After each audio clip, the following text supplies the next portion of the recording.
Okay, so I'm going to talk about number 7 for section 607 for this lesson, and it is called inertia. And if you check out the Wikipedia or some translation, it is called 惯性 in Chinese. And it is also something that you have learned in high school, Newton's law for, I think, the third one, 牛顿惯性定律, something like that. But anyhow, it is physics term and it is used in many places. And for mathematics, it is always like we'll just use the term for whatever we want. So it is just a word, and it has a different meaning. Okay, so let me show you the definition directly. Let's say A. From now on, we basically focus on symmetric matrices. And we say the inertia of A, it is a triple. Okay, we use this notation, inner of A. It is equal to n plus 3 numbers, n plus, n minus, and n0. And then I have to tell you what are they. These are the number of positive, negative, and 0 eigenvalues.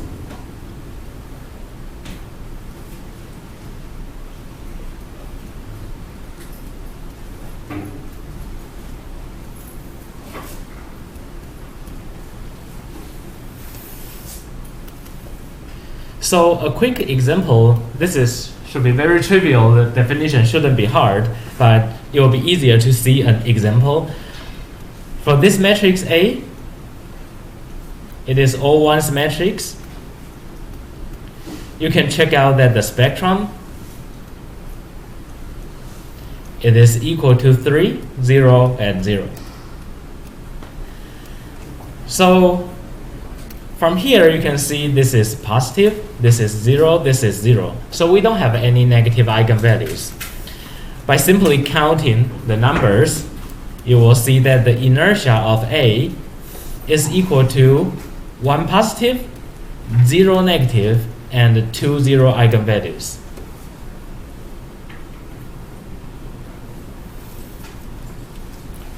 So it should be very straightforward. This notion of inertia, it is simply counting how many positive, how many negative, and how many 0 eigenvalues. But of course, you have to know how to calculate the eigenvalue, right?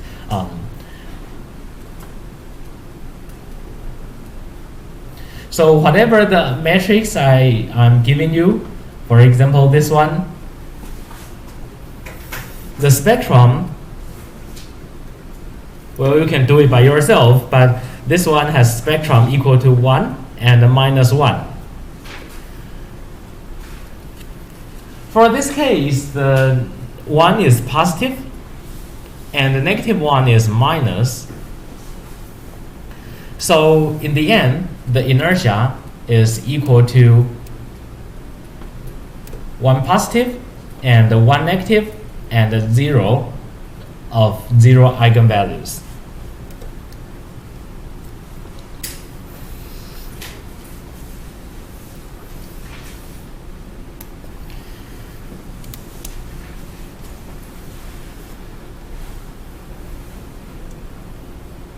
Okay, so I think this should be easy enough, right? And later on, you are going to have a quiz about the eigenvalues, and you have been doing this several times since the second midterm. So you know how to do the eigenvalues, and this one is simply counting the number, okay? Not the eigenvalues itself, not the value. You are counting the numbers. Okay, and one of the reasons about this, we will say later. You see, this word, it means that it sounds like it is not going to change. Okay, for Newton's law, it says that if something is moving, it will keep moving. If something is static, 静止的, then it will keep static unless you put some effort down there, right? So the word inertia is so sort of saying that, well, this is something not going to be changed unless you do something appropriate. Okay, that's the first thing, and we will see that very soon. And secondly, the reason we care about this is, well, in the end of this lesson, I will tell you that a connection to the calculus. Okay, so I'm not very sure, but let me know if I'm correct. In your calculus class, there is a way to determine the two variable function and to determine whether it is local minima, local maxima, and something called a saddle point, 安点, right? And in there, somehow it is giving you a 2x2 matrix. I'm not sure, but anyhow, we will get to there later. And it turns out that it is related from there. And you can basically somehow say it is all positive. Then it means that the function is going up, and in that case, it is a minima. And if you have one positive and one negative, then one side is going up, but the other side is going down. So in that case, it's a saddle point. But we'll get to there shortly. Just want to let you know the motivation and or application of this. Now, finally, one more thing. This one, particularly this one, it is talking about the number of zero eigenvalues. And it turns out that this is exactly equal to the nullity of A. Okay, recall that the multiplicity of an eigenvalue is equal to the nullity of A minus lambda I. Okay, let me put it here. If you want to count how many times this eigenvalue occurs in the spectrum, it is called the multiplicity. And the multiplicity of a certain eigenvalue is exactly equal to the nullity of A minus lambda I. Okay, so remember that in many circumstances, in the characteristic polynomial, you solve like 2 zeros. And in the case, you are supposed to find 2 vectors in here. So this is talking about the nullity, and this is something new.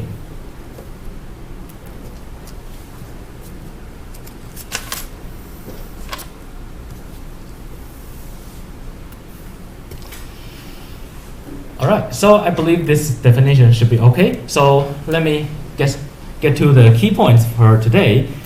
Like what I say, it is called inertia for a reason.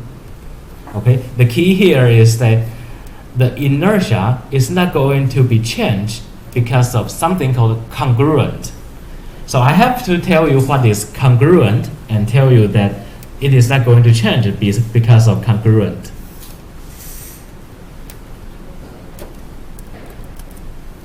Okay, there are several words here. Inertia is an invariant.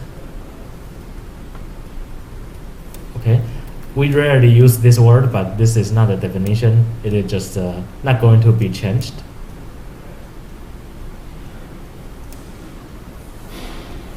Invariant is sort of like changing, and invariant means that it is not going to be changed. Okay, inertia is an invariant for something called congruent. Okay, let's talk about this later. For this kind of relation. So if two things are congruent, then their inertia are the same. And here is the definition. When we say congruent, it is talking about two matrices, and let's say we have A and B. They are both symmetric matrices. Okay, and we say they are congruent if the following is true, okay, if B is equal to Q transpose AQ for some invertible matrix Q.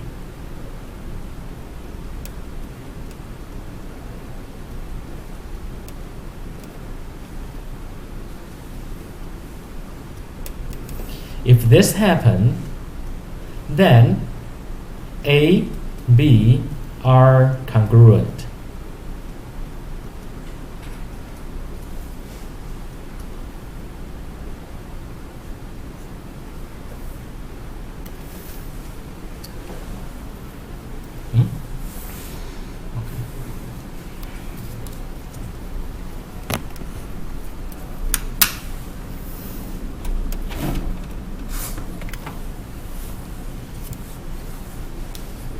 If the screen disappeared too long, please let me know.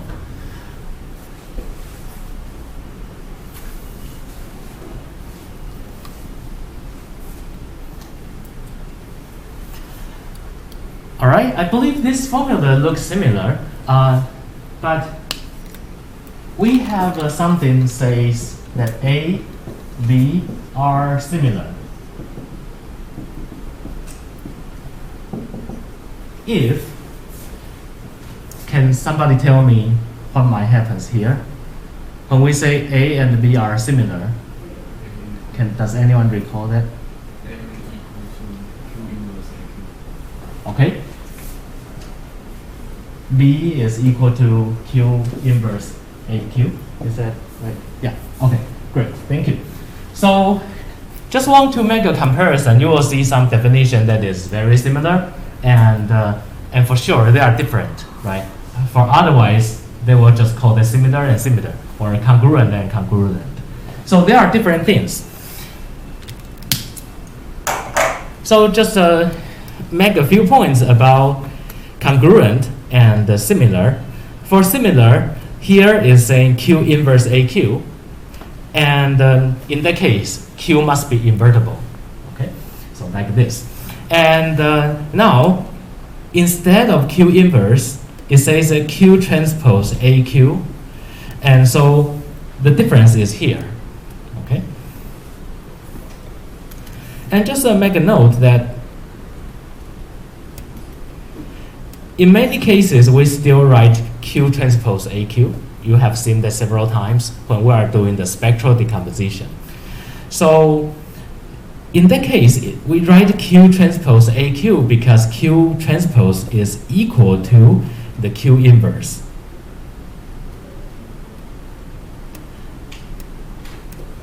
But now, I just say that Q is an invertible matrix, so Q transpose might not equal to Q inverse. Okay, it could be just anything. It could be whatever the invertible matrix, and as long as we do Q inverse AQ, Q transpose AQ, then it is called congruent.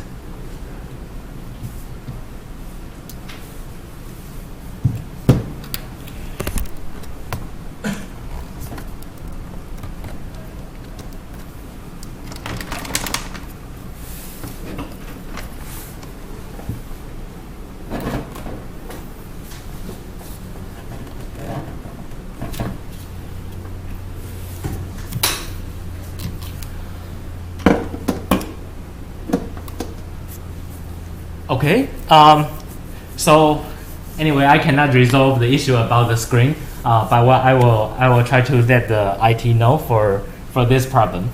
So let's continue with this class and saying that, okay, we have the idea of a similar. For similar, it will preserve the spectrum, and for congruent, we are going to tell you that it is going to preserve the inertia.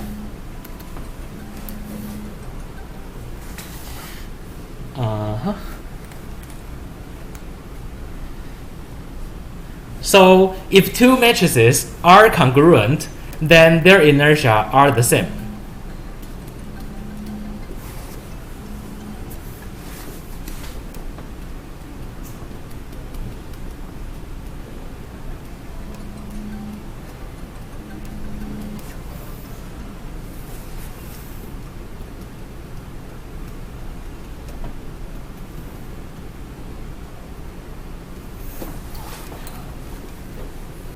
And so that's one of the key things that I want to deliver for this lesson. And so then what is the idea of the congruent? We rarely see that, right? So let me show you a few examples to say that, okay, they are actually the congruent.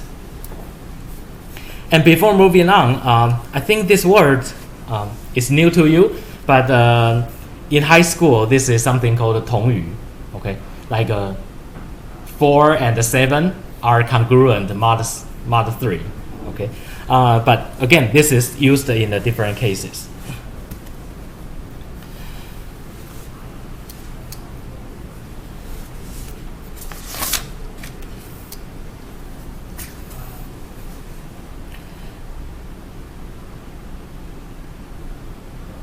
Okay, any questions so far? It could be a bit vague at this point, but let me show you two matrices that are congruent. Actually, they are much easier than similarity. All right, so let's say we have a matrix 1, 1, 1, 1, 1, 1. Okay, and in the previous case, we know what is the inertia of that. We know that the inertia is equal to 1 positive and two zeros. Okay, and so what we are going to do is let's try to do some row operations and the column operations simultaneously. And here is what I meant. Okay, so when you see this row, I think you got an instinction to kill the next two rows, right? So when you do this, you do some action. Let's get it more precise. I do row 2 is equal to row 2 plus minus row 1. Okay, and also I do row 3. I say row 3 is equal to row 3 minus row 1. All right, so after doing this, you got 1, 1, 1, 0, 0, 0, 0, 0, 0. But if we notice that, okay, this is a symmetric matrix, and it's reasonable to keep it as symmetric. So if we do this operation on the rows, let's try to do the same operations on the columns. And I will show you why we do this, but to do the columns, we do basically the same thing. The second column is equal to second column minus the first column. Third column is equal to the third column minus the first column. So after doing that, you got 1, 0, 0, 0, 0, 0, and so on. If you want to do that, let's use kappa for the column. Again, kappa 2 is equal to kappa 2 minus kappa 1. And the kappa 3 is equal to kappa 3 minus kappa 1. Okay, so it is the same idea. Instead that I use kappa rather than using row. Row stands for row, kappa stands for columns. All right, so why we do this? If we do this, this means that if we have this matrix, then we can do the row operations on the left hand side using an elementary matrix, saying that, okay, the second row is equal to itself minus the first one, third row is equal to itself minus the first one. So this is the sort of the product of two elementary matrices for the row operation. Okay, but it turns out that if you do the transpose and put that on the right hand side, it is doing the corresponding column operation.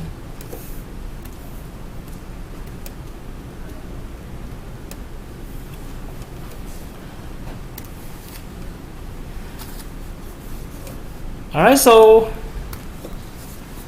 by doing row operation and column operations at the same time, then you got congruent. Okay, so for this part, let me try to explain a little bit. 你对它做列运算的时候，你做同样对等的行运算 ，OK？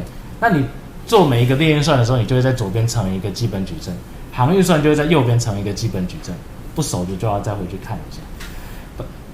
那你一旦左右都成了一个相对应的基本矩阵，那基本矩阵一定是可逆的，那它就会给你一个 congruent 的动作。Okay, so anyhow, congruent just means that you do some row operations and do some column operations, and then you get the idea.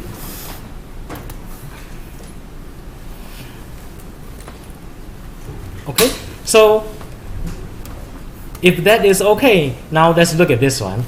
By looking at that, we don't really know what is the inertia unless we do some calculation. Okay, but by doing this, you see this one is a diagonal matrix, and the inertia is very obvious. You have one positive eigenvalues and two zero eigenvalues. So the inertia must be this. And in the end, because they are congruent, so this inertia and this inertia are the same, and they are equal to this.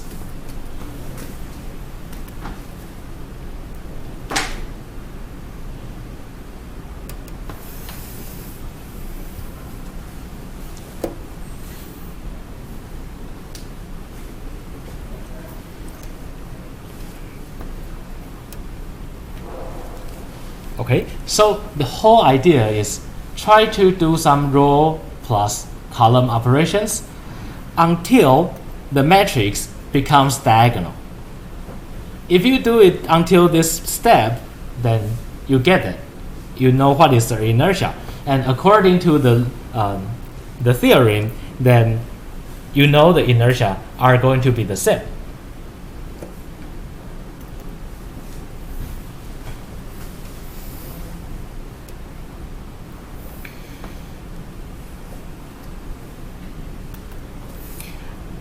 Okay, so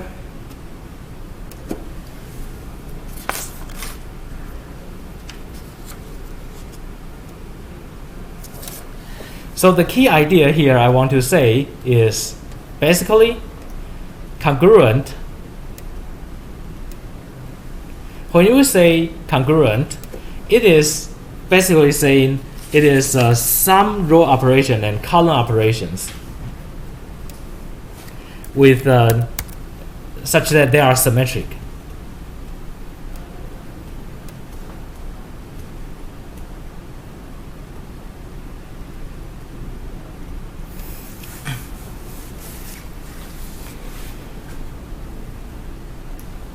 Okay, so let me give you some examples, and I will ask you to do some practice on this. Okay, so remember, your goal is try to do row plus column operations at the same time, and actually you don't need to write down the elementary matrices, which is nice. So now let me show you one more example, then the next one is yours.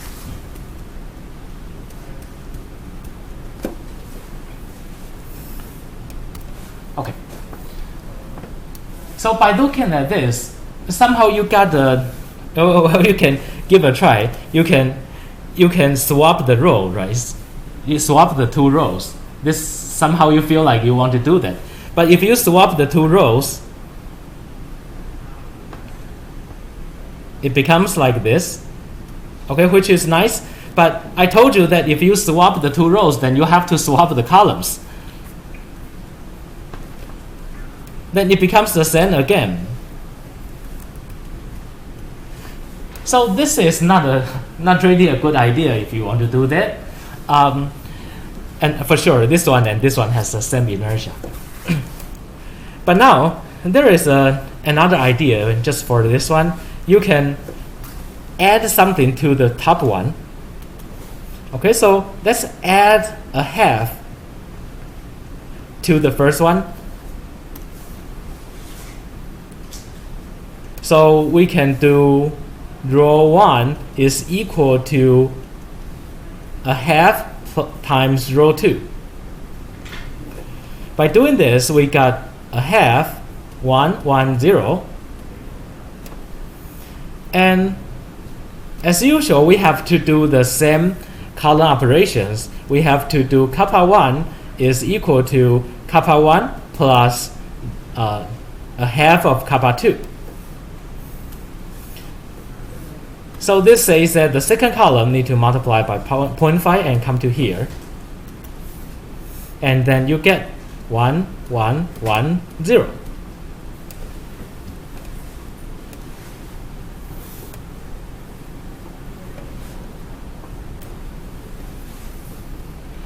And it's congruent, so you can do congruent once, congruent twice, and do it several times. And then let's try to do whatever you want. But for this, now we can feel free to kill the second row, right? So I'm not going to write the operation. Basically, I take the first row and then kill the second row, and then I'm going to use the first column to kill the second column as well. So when I kill the second row, it becomes like something like this. And then I use the first column to kill the second column. Then I got 1, 0, 0, minus 1.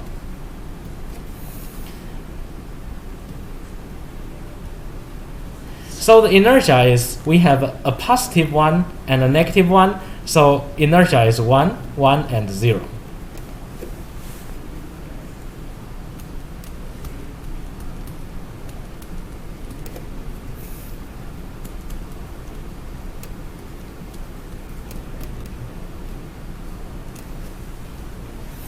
Okay, so basically that's what I want to say for this section, and just giving you a name that, sorry, maybe you have to go back to your notes. This theorem, it has a name. It's called Sylvester's law of inertia. A bit long. Sylvester is a name. Law of inertia is like a 惯性定律. Okay, Sylvester's law of inertia.